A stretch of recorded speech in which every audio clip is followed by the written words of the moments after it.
बच्चों हम लोग वेक्टर्स को 30 मिनट्स के अंदर पूरा कंप्लीट करेंगे, तो ध्यान से शुरू से अंत तक पूरा वीडियो दिखेगा जिससे कोई भी टॉपिक वेक्टर का आपका स्किप ना हो जाए।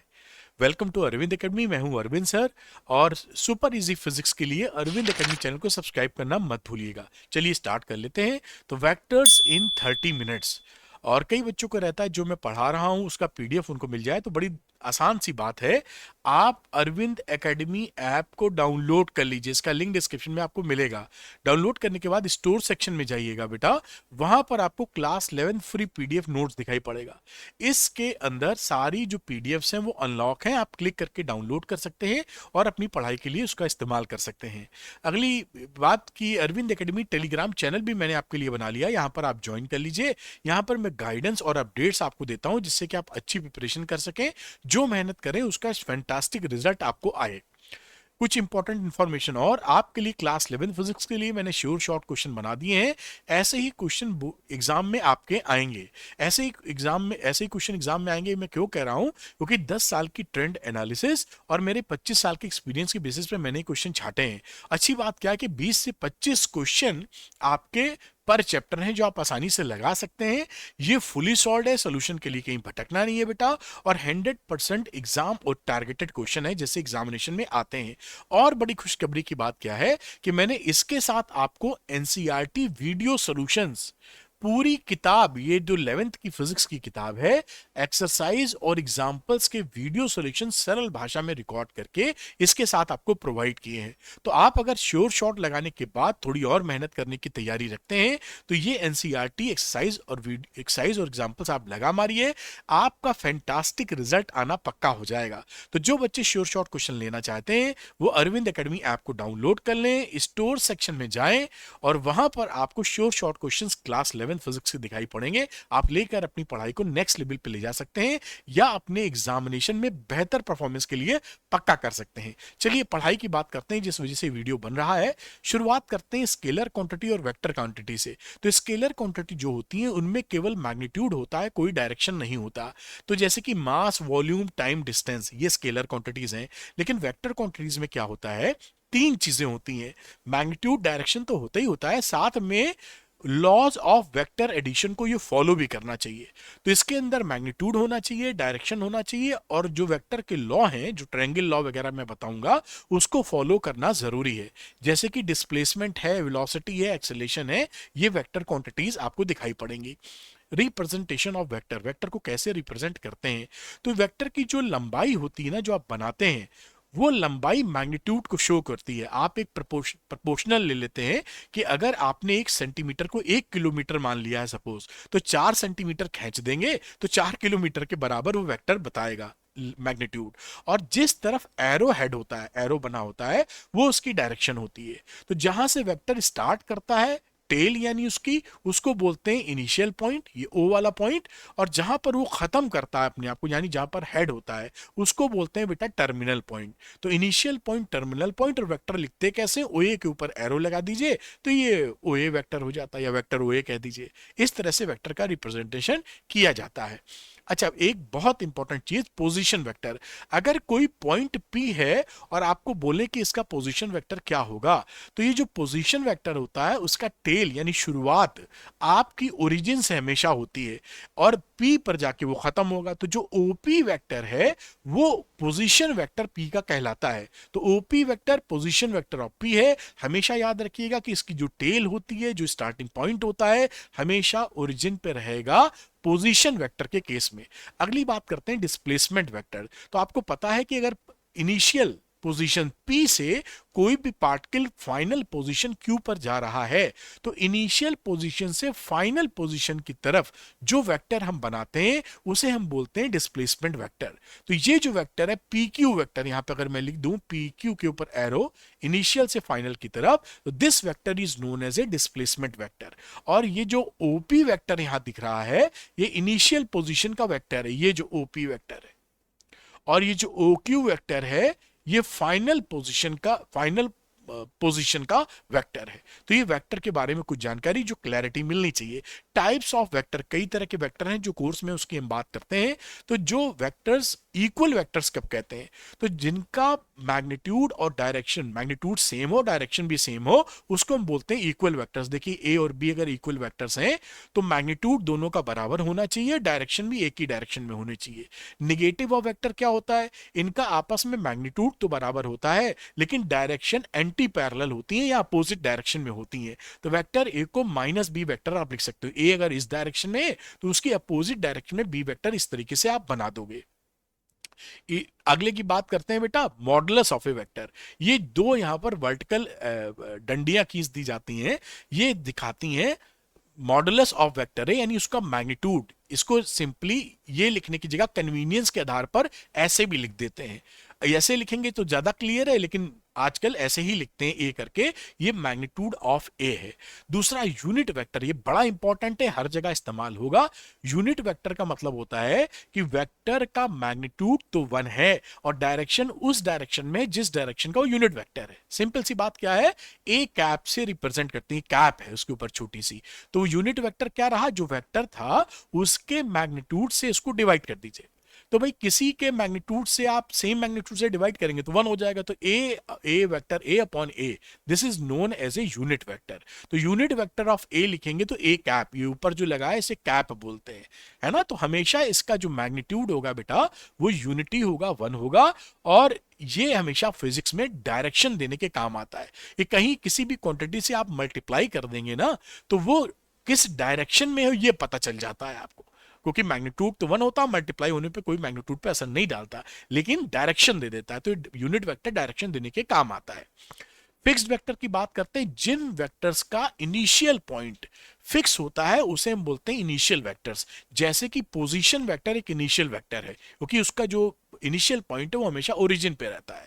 फ्री वेक्टर्स क्या होते हैं? जिसका इनिशियल पॉइंट फिक्स नहीं होता, उसको आगे पीछे शिफ्ट कर सकते हैं। तो जैसे डिस्प्लेसमेंट या वेलोसिटी वेक्टर्स, इनको बोलते हैं फ्री वेक्टर्स। और फिर आता है कोलिनियर वेक्टर्स। तो इसको ध्यान रखिएगा क्योंकि नॉर्मली जो आप पढ़ाई 10 तक करते हैं, कोलिनियर का मतलब आपने सीखा था कि अगर A B C 3 point collinear हैं तो वो सीधी रेखा में होने चाहिए, स्ट्रेट लाइन में होने चाहिए, तो बोलते हैं एबीसी कोलिनियर है। वेक्टर में थोड़ी बात डिफरेंट होती है। तो वेक्टर में क्या कहते हैं कि या तो एक सीधी रेखा में हो या पैरेलल हो, तो भी हम उनको कोलिनियर बोलते हैं। ध्यान दीजिएगा क्या बोल रहे हैं, या तो सीधी रेखा में जैसे ये बना हुआ है, एक वेक्टर ये एक वेक्टर ये, दोनों कोलिनियर है, या एक वेक्टर ये और एक वेक्टर ये दोनों पैरेलल है तो भी कोलिनियर है। तो सीधी रेखा में हो या पैरेलल हो, पैरेलल वेक्टर्स, तो भी इनको कोलिनियर वेक्टर बोला जाता है। ये कोलिनियर वेक्टर दो प्रकार के होते हैं, एक वेक्टर है लाइक या पैरेलल वेक्टर्स। इसमें देखिए ए और बी का डायरेक्शन एक ही तरफ है तो इसको लाइक या पैरेलल वेक्टर्स बोलते हैं, और एक के आगे एक है तो भी ये पैरेलल या लाइक वेक्टर्स हो गए। दूसरा होता है अनलाइक या एंटी पैरेलल वेक्टर्स। इसमें ए वेक्टर से बी वेक्टर का डायरेक्शन अपोजिट है, यहां पर ए इधर, सी इधर, डी इधर तो भी ठीक है। यहां पर ध्यान ये रखिएगा कि ए बी का मैग्नीट्यूड सेम होना जरूरी नहीं है।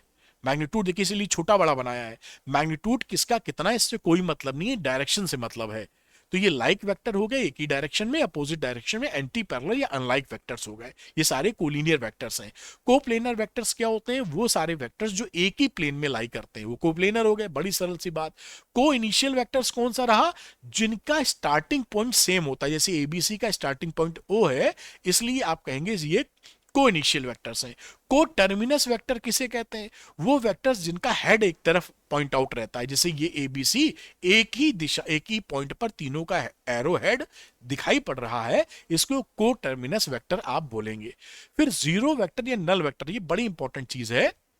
ये जो वेक्टर होता है नल वेक्टर या जीरो वेक्टर, इसका मैग्नीट्यूड तो जीरो होता है और डायरेक्शन आप ले सकते हैं किसी भी डायरेक्शन में। मतलब या तो कह दीजिए हर डायरेक्शन में इसकी कहानी है, या कह दीजिए कहीं इसका डायरेक्शन नहीं है, दोनों बातें ट्रू है। तो डायरेक्शन इसका नहीं होता या हर डायरेक्शन में होता है और मैग्नीट्यूड जीरो होता है। तो नल वेक्टर को आप जीरो वेक्टर इस तरीके से दिखाते हैं, जैसे आप दिखा रहे हैं arrow over the number zero. किसी भी दो सेम वेक्टर को जब आप घटाओगे तो नल वेक्टर आपको मिलता है, और अगर किसी वेक्टर में नल वेक्टर जोड़ोगे तो कोई फर्क नहीं, और मल्टीप्लाई कर देंगे किसी नंबर पे तो नल वेक्टर मिल जाएगा। और यहां पर आपको जीरो को किसी वेक्टर से मल्टीप्लाई करेंगे तो वो भी क्या मिल जाएगा? आपको नल वेक्टर ही मिल जाएगा। मैं ये तार सही कर लेता हूं, ठीक, नल वेक्टर मिल जाएगा। तो आप समझे कि नल वेक्टर को जोड़ने घटाने पे डिजिट्स में क्वांटिटी में कोई परिवर्तन नहीं आएगा, लेकिन आप जिस क्वांटिटी से मल्टीप्लाई कर रहे हैं वो नल वेक्टर दे देगा यहाँ पर। अब multiplication of A vector by a real number, आप किसी रियल नंबर यानी दो गिनती से मल्टीप्लाई कर देंगे किसी वेक्टर को तो वो वेक्टर उतने गुना हो जाती है। +2 से करेंगे तो इसी डायरेक्शन में 2a हो जाएगी, और अगर -3 से मल्टीप्लाई कर देंगे तो इसकी अप a के निगेटिव डायरेक्शन में 3 गुना वेक्टर हो जाएगा।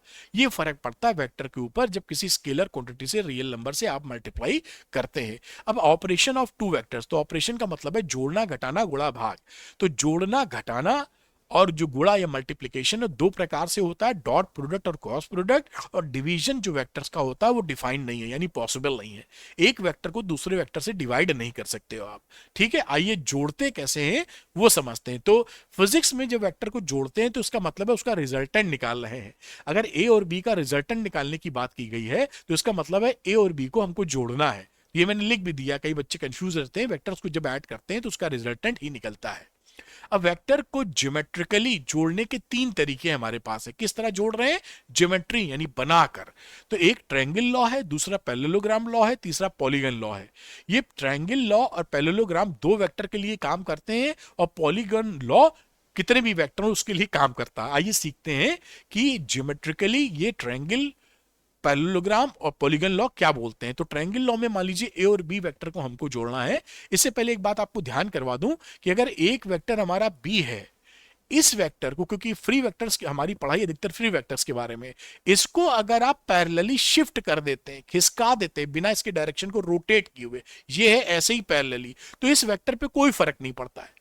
ठीक है, तो बी को आप पैरेलली शिफ्ट कर सकते हैं बिना रोटेट किए हुए और बिना मैग्नीट्यूड को चेंज किए हुए।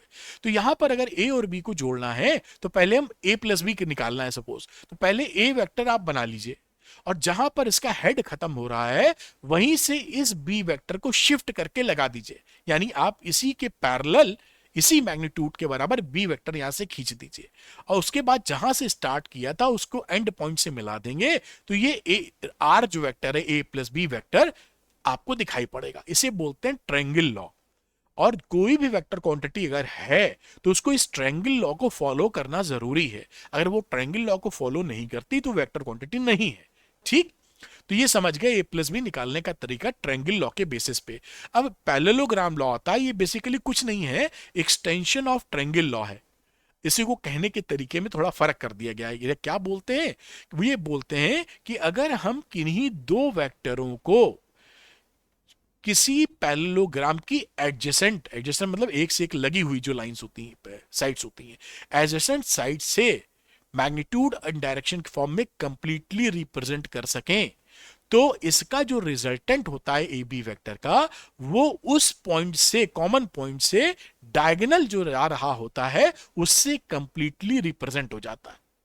यानी अगर ओपी साइड को ए वेक्टर से दिखा सको, ओएस को बी वेक्टर से दिखा सको, तो इसका रिजल्टेंट इस डायगोनल, ये जो डायगोनल ओ से जा रहा है उससे आर उसका रिजल्टेंट आ जाएगा। रिजल्टेंट आने का मतलब ए प्लस बी आ जाएगा, जैसा आप जानते हैं।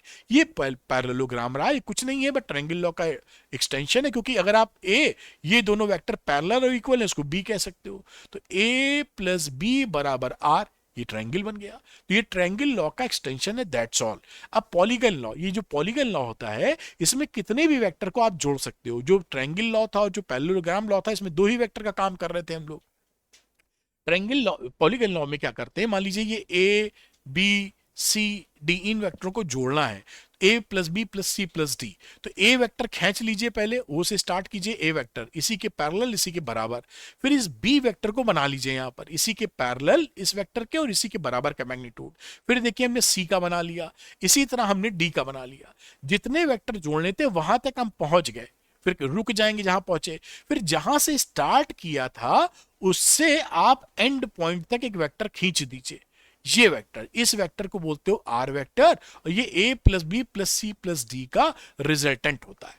Simple as that. तो रिजल्टेंट या पॉलीगन लॉ यही बोलता है, आराम से रिजल्टेंट निकाल सकते हैं कितने भी वेक्टर को जोड़ के। 4 यहां पे दिखाएं एबीसीडी, 4 की जगह 10 हो तो भी कोई टेंशन की बात नहीं। अब प्रॉपर्टीज ऑफ वेक्टर एडिशन। तो अगर आप a प्लस बी जोड़ें या b प्लस ए जोड़ें तो ये जो वेक्टर एडिशन होता है वो कॉम्यूटेटिव इन नेचर होता है, कोई फर्क नहीं पड़ेगा, a plus B, b plus ए।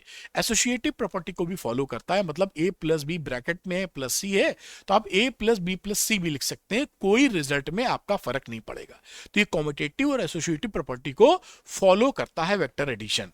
अच्छा, ये जो चीज बताइए, ये क्या बताइए कि दो वेक्टर को हम ऐड कर रहे हैं या उसका रिजल्टेंट निकाल रहे हैं, बात एक ही है, लेकिन एनालिटिकल मेथड से, यानी ज्योमेट्रिकल मेथड से नहीं, फॉर्मूले से, मैथमेटिक्स लगा के, तो इसे बोलते हैं एनालिटिकल मेथड। तो दो वेक्टर्स का रिजल्टेंट निकाल रहे हो या ऐड कर रहे हो एनालिटिकल मेथड से, यानी फॉर्मूले वाले मेथड से, ठीक। तो ये मान लीजिए P एक वेक्टर है और Q एक वेक्टर है, इनके बीच में जो एंगल है वो एंगल थीटा है।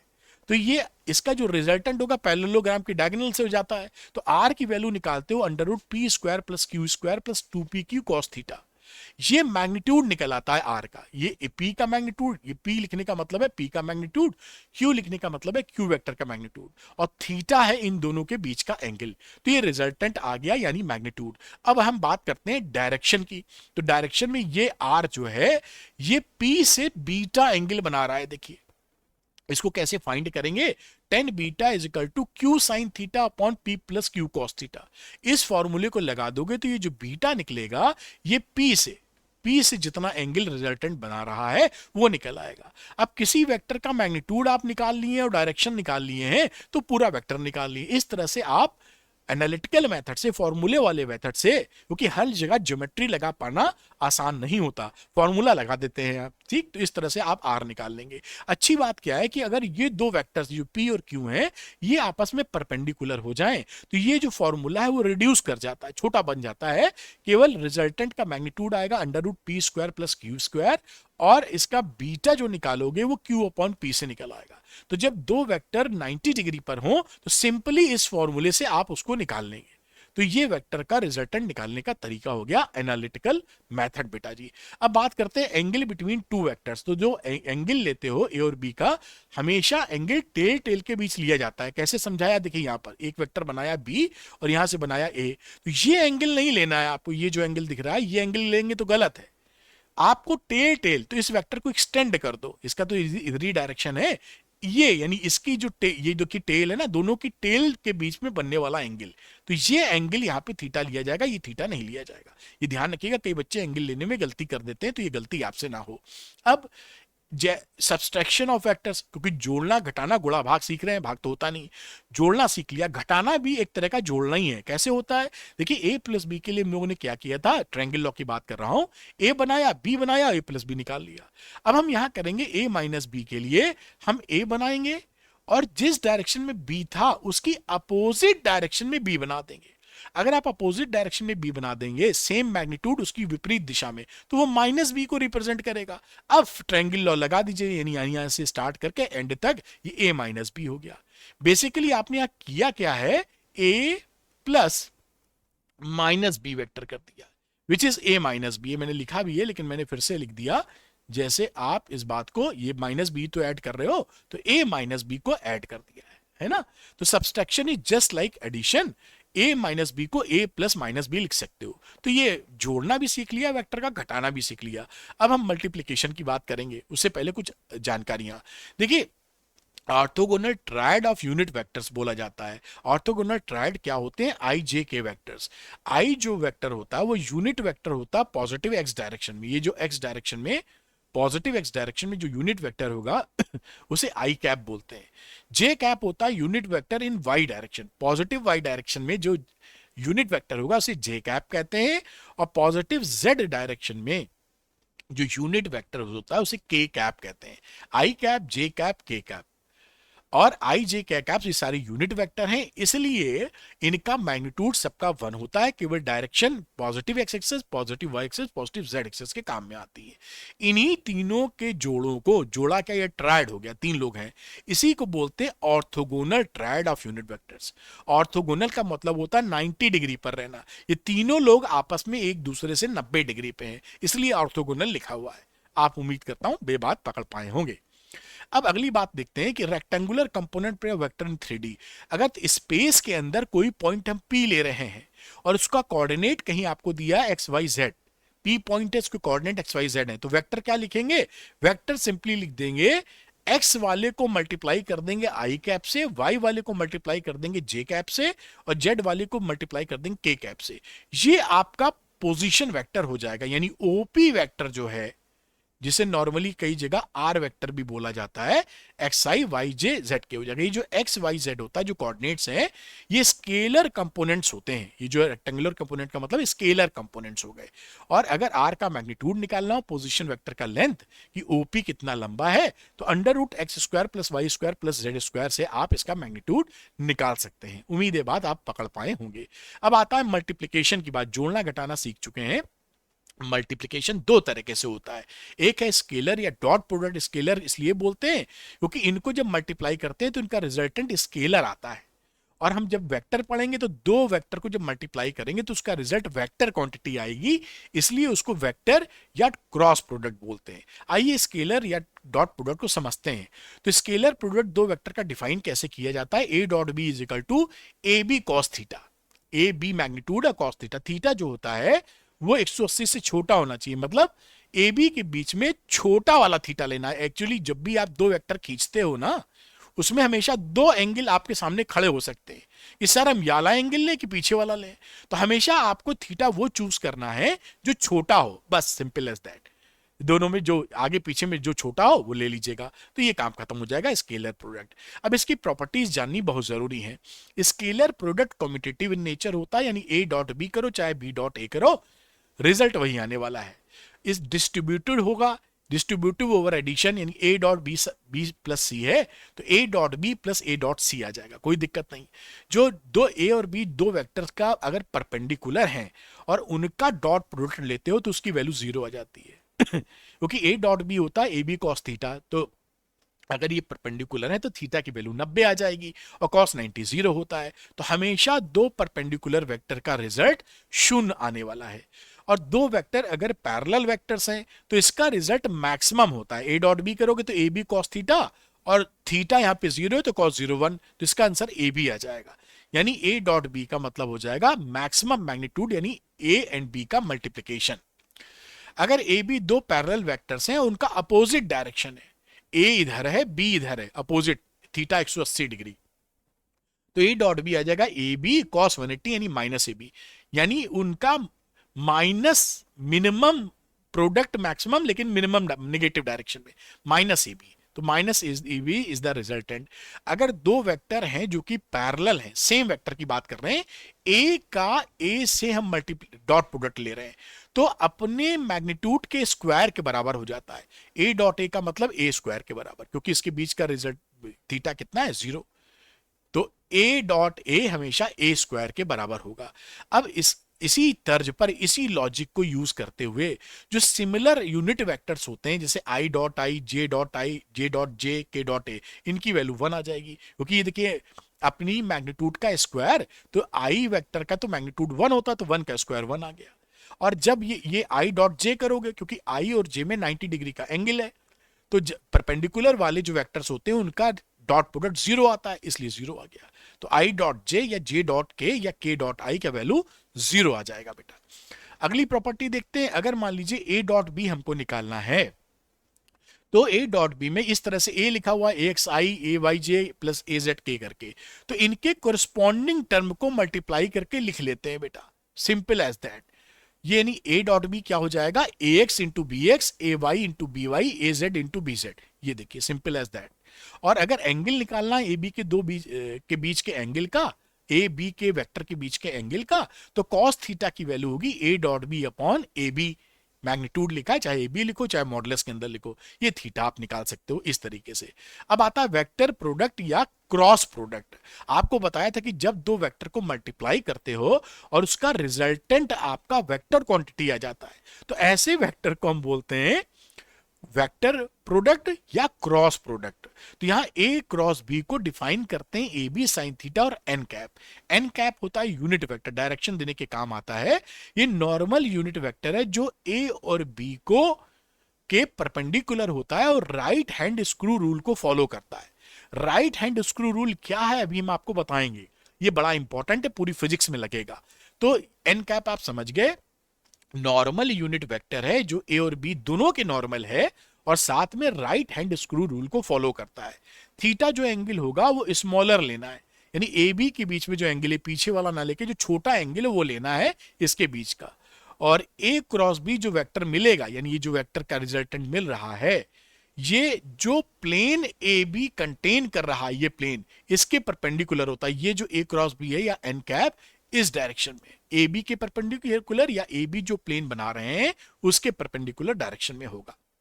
अब देखिए ये बात मैंने कह दी, ए क्रॉस बी का मतलब है A B sine theta n cap, और एन कैप कहीं निकालना पड़ जाए तो इसी फॉर्मूले से A cross B upon A cross B का मैग्नीट्यूड, ये जो होता है ये जो वैल्यू लिखी है ये ए क्रॉस बी का मैग्नीट्यूड है बेसिकली, है ना, ये इस वेक्टर का मैग्नीट्यूड और ये इसका डायरेक्शन। तो ये मैग्नीट्यूड होता है ए बी साइन थीटा, जिसे यहां पर इस तरीके से लिख दिया गया है। उम्मीद है आप बात पकड़ पाए होंगे।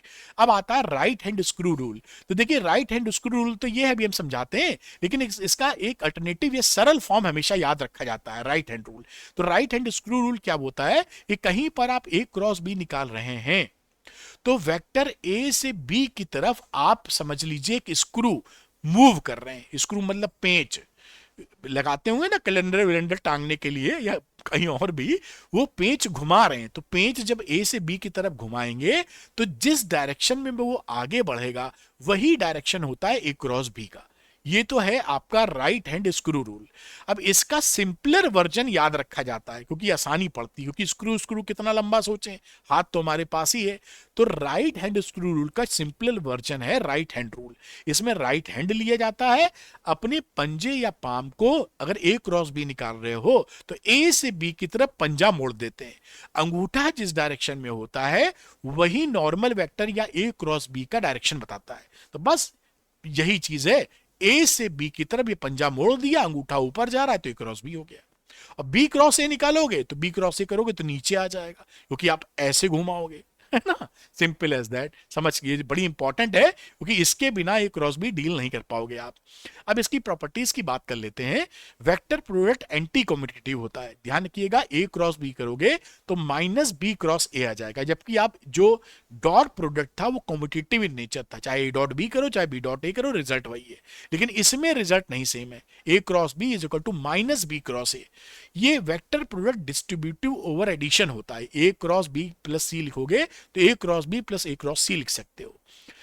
टू पैरेलल या एंटी पैरेलल वेक्टर्स अगर हैं तो उनका क्रॉस प्रोडक्ट जो होता है वो शून्य होता है। थीटा देखिए 0 डिग्री हो 180 डिग्री हो तो साइन जीरो भी जीरो होता है, साइन 180 भी जीरो होता है। इसलिए पैरेलल वेक्टर है तो भी रिजल्ट जीरो नल वेक्टर आएगा, एंटी पैरेलल है तो भी नल वेक्टर रिजल्ट आएगा। ये बात भी पकड़ के रखिएगा। अगली बात देखते हैं, vector product of A vector with itself. अपने से ही वेक्टर प्रोडक्ट अगर ले लेते हैं तो क्या होगा, तो आप देखिए डॉट प्रोडक्ट जब लेते थे तो ए स्क्वायर आता था, लेकिन क्रॉस प्रोडक्ट जब लोगे तो नल वेक्टर मिलेगा क्योंकि इन दोनों के बीच में एंगल तो जीरो है, तो साइन जीरो रखते ही खेल खत्म हो जाएगा। A cross A will be zero but A dot A will be A square, याद रखना। इसी प्रॉपर्टी पर बेस अगर कर दो आई क्रॉस आई को, सेम वेक्टर है ना, तो ये सब नल वेक्टर दे देंगे। आई क्रॉस आई, जे क्रॉस जे, के क्रॉस के, ये वैल्यू जीरो मिल जाएगी, नल वेक्टर मतलब। डॉट प्रोडक्ट की बात कहते थे आप, I dot I one, J dot J one, के डॉट के वन। इसको आप याद रखिएगा, बहुत जगह इस्तेमाल होने वाला है।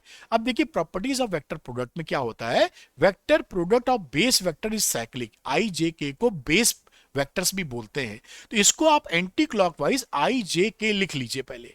अगर आप एंटी क्लॉकवाइज ही मूव करेंगे तो पॉजिटिव रिजल्ट आता है। कहने का मतलब आई क्रॉस जे करोगे तो प्लस के आ जाएगा, ये देखिए ऐसे ऐसे चले तो I cross J is equal to plus K, J cross के करोगे तो प्लस आई, ये देखिए ठीक। अगर आप यहां चलते हो क्लॉकवाइज डायरेक्शन में, ये वाली बात कर रहे हो, तो निगेटिव रिजल्ट आएगा। यानी अगर आई क्रॉस के कर रहे हो तो माइनस जे मिलेगा। देखिए आई क्रॉस के करेंगे माइनस जे, इसी तरीके से बाकी तो इसको याद रखा जा सकता है। जबकि डॉट प्रोडक्ट जो लिए जाते थे आई डॉट आई जे, ये जो परपेंडिकुलर वेक्टर्स हैं, इनका रिजल्ट जीरो होता था। Dot product I dot J zero आएगा आपका। अब अगली प्रॉपर्टीज में ही आगे देखते हैं, अगर एंगल निकाल रहे हैं तो साइन थीटा की value A cross B upon A B vector आ जाएगी। और अगर यहाँ पे एक इंपॉर्टेंट चीज और है कि अगर आप ए परपेंडिकुलर टू बी है तो ए क्रॉस बी अगर ले रहे हैं, उसका मैग्नीट्यूड ले रहे हैं, तो आपको दोनों वेक्टर का मैग्नीट्यूड का प्रोडक्ट मिल जाता है। यानी अगर दो परपेंडिकुलर वेक्टर्स हैं, उनका क्रॉस प्रोडक्ट का मैग्नीट्यूड ले रहे हो तो ए बी के बराबर हो जाएगा। जबकि डॉट प्रोडक्ट में क्या होता था, रिजल्ट जीरो, दो परपेंडिकुलर वेक्टर का डॉट प्रोडक्ट शून्य आता था। अच्छा, यूनिट वेक्टर अगर कहीं बोले कि भाई यूनिट वेक्टर निकालो जो वेक्टर ए और वेक्टर बी के परपेंडिकुलर हो, तो ये फॉर्मूला लगा देंगे N cap, A cross B upon A cross B का मैग्नीट्यूड। इस तरह से यूनिट वेक्टर निकालेंगे। अब अगर कहीं पर ए क्रॉस बी निकाला हो तो इसको डिटर्मिनेंट, ये जो डंडे लगे हुए हैं यहां पर, इसको डिटर्मिनेंट बोलते हैं। लॉजिक है इसके पीछे, बाद में बताएंगे कभी, लेकिन ये डिटर्मिनेंट होता है। तो जब ए और बी इस तरह से वेक्टर अगर रिप्रेजेंट किए गए हैं तो ए क्रॉस बी डिटर्मिनेंट बना लेते हैं आई जे के, और ये जो कोफिशिएंट्स हैं इन कोफिशिएंट्स को रो वाइज अलाइंड कर देते हैं। और इसको खोलने का तरीका ये भी हम सिखा देंगे आपको एक सवाल लेके, तो आप समझ जाएंगे। इसका जो रिजल्ट आता है, यहां पर आई कैप लिखा होना चाहिए, रिजल्ट जो आता है वो आपका ए क्रॉस बी निकालने का एक तरीका है डिटर्मिनेंट मेथड से। आइए एक सवाल लेते हैं, उससे मैं आपको बताता हूं। तो prove that the vectors, A vector लिखा है आई जेके के फॉर्म में, बी वेक्टर लिखा है आई जेके के फॉर्म में, और लिखा है कि ये शो करना है कि ये पैरेलल वेक्टर है। तो पैरेलल, अगर ए वेक्टर बी वेक्टर के पैरेलल है तो हम जानते हैं ए क्रॉस बी की वैल्यू जीरो होनी चाहिए, क्योंकि पैरेलल वेक्टर का क्रॉस प्रोडक्ट जीरो होता है।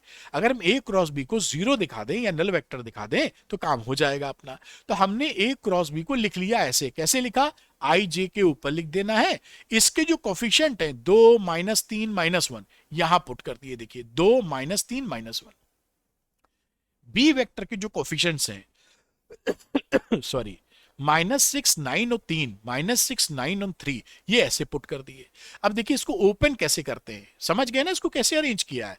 आई जेके के सामने इन साइनों को याद कर लो, प्लस माइनस प्लस, पहले वाले को प्लस दोगे, दूसरे वाले को माइनस, और तीसरे वाले को फिर से प्लस, प्लस माइनस प्लस। अब इसको ओपन कर रहे हैं तो सबसे पहले आप इसको आई को प्लस साइन के साथ लिख दीजिए, लिख दिया आपने। अब इस आई कैप से जाने वाला रो और जाने वाले कॉलम को भूल जाइए। मतलब इससे जाने वाली रो कौन सी है, ये रो है, इसको काट दिया। इससे जाने वाला कॉलम कौन सा है, ये, इसको भी भूल गए। अब हमारे पास 4 ही डिजिट बची। अब इसका क्रॉस प्रोडक्ट ले लेते हैं, मतलब ये 3 को -3 से मल्टीप्लाई कर दीजिए और 9 को -1 से, ऐसे लिखेंगे। देखिए -3 को 3 से मल्टीप्लाई किया, माइनस साइन बीच में, और 9 को -1 से मल्टीप्लाई किया। ये कहानी हो गई पहले एक स्टेप की। अब हम आगे बढ़ेंगे। अब आगे देखिए क्या है, इस माइनस जे को यहां पे पुट करेंगे हम आगे, ये माइनस, इस माइनस जे को यहां पे लिख लेते हैं, ये माइनस जे लिख लिया। अब इससे जाने वाला रो, ये देखिए रो, और इससे जाने वाला कॉलम फिर भूल जाइए। ये 4 डिजिट्स बची, 2 -1 -6 3, इनका क्रॉस प्रोडक्ट ले लीजिए। तो यहां पर देखिए 3 इंटू 2, 3 इंटू 2, बीच में एक माइनस साइन, और -6 इंटू -1। अब तीसरा स्टेप बचेगा अब ये के लिए, इस प्लस के को आप यहां पे मेंशन कर लीजिए प्लस के।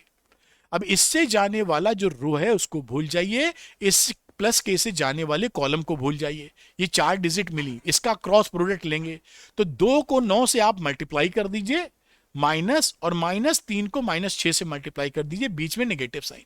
अब इसी को सिंपली हमको सॉल्व करना है। अब देखिए इसको सॉल्व कर लेते हैं।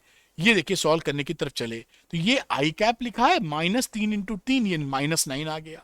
ये माइनस है, ये -9 आएगा, और -9 और माइनस मिलके +9 आ गया। ये जे माइनस जे लिखा, 3 इंटू 2 यानी 6, और ये -6 इंटू -1 -6, और ये माइनस और था तो +6, -6 आ गया। ये प्लस ये हो गया, ये माइनस लगा है, यहां 9 दूनी 18 हो गया, और ये -6 -3 +18, और माइनस तो -18। अब देखिए -9 में से 9 गया तो 0, 6 में से 6 गया 0, 18 में से 18 गया 0, तो 0 आई कैप -0 जे कैप +0 के कैप, तो ये नल वेक्टर आ गया। नल वेक्टर आ गया तो प्रूव हो गया। तो मैंने आपको मेथड बता दिया ए क्रॉस बी कैसे निकालते हैं with the help of one example. खत्म करने से पहले याद दिलाऊंगा कि क्लास 11 फिजिक्स का श्योर शॉर्ट क्वेश्चन आपके लिए है। ऐसे ही क्वेश्चन एग्जामिनेशन में आएंगे। क्यों ऐसे आएंगे? क्योंकि 10 साल का ट्रेंड और मेरा 25 साल का एक्सपीरियंस आपके साथ है। ऐसे ही क्वेश्चन एग्जाम में आएंगे क्योंकि 20 से 25 पर चैप्टर क्वेश्चन है जो आसानी से आप सॉल्व कर सकते हैं और फुली सॉल्व हैं। सॉल्यूशन के लिए कहीं भटकना नहीं है। 100% एग्जाम टारगेटेड बेटा क्वेश्चंस हैं। साथ में अच्छी बात क्या है कि इस कोर्स के साथ मैंने एनसीईआरटी वीडियो सॉल्यूशन पूरी बुक का क्लास 11th फिजिक्स का एक्सरसाइज और एग्जांपल्स का वीडियो सॉल्यूशन सरल भाषा में रिकॉर्ड करके आपको दे दिया है। अगर आप मेहनत करने की इच्छा रखते हैं तो श्योर शॉर्ट क्वेश्चन पहले लगा लीजिए और फिर उसके बाद अगर एनसीईआरटी भी लगा लेते हैं जो कि मौजूद है इस कोर्स में, तो आपका रिजल्ट बहुत ही शानदार आएगा, ये पक्का है। तो जो बच्चे श्योर शॉर्ट क्वेश्चन लेना चाहते हैं वो अरविंद एकेडमी ऐप को डाउनलोड कर लें और डाउनलोड करके उसके स्टोर सेक्शन में आइएगा। यहां पर क्लास 11 फिजिक्स का श्योर शॉर्ट क्वेश्चन आपको दिखाई पड़ेगा। उसको लेकर अपने एग्जाम के लिए रेस्ट अश्योर हो जाइए कि आपके शानदार नंबर आने वाले हैं। Thank you very much for watching this video और अरविंद एकेडमी चैनल को सब्सक्राइब करना मत भूलिएगा। Thank you, good luck to you, bye.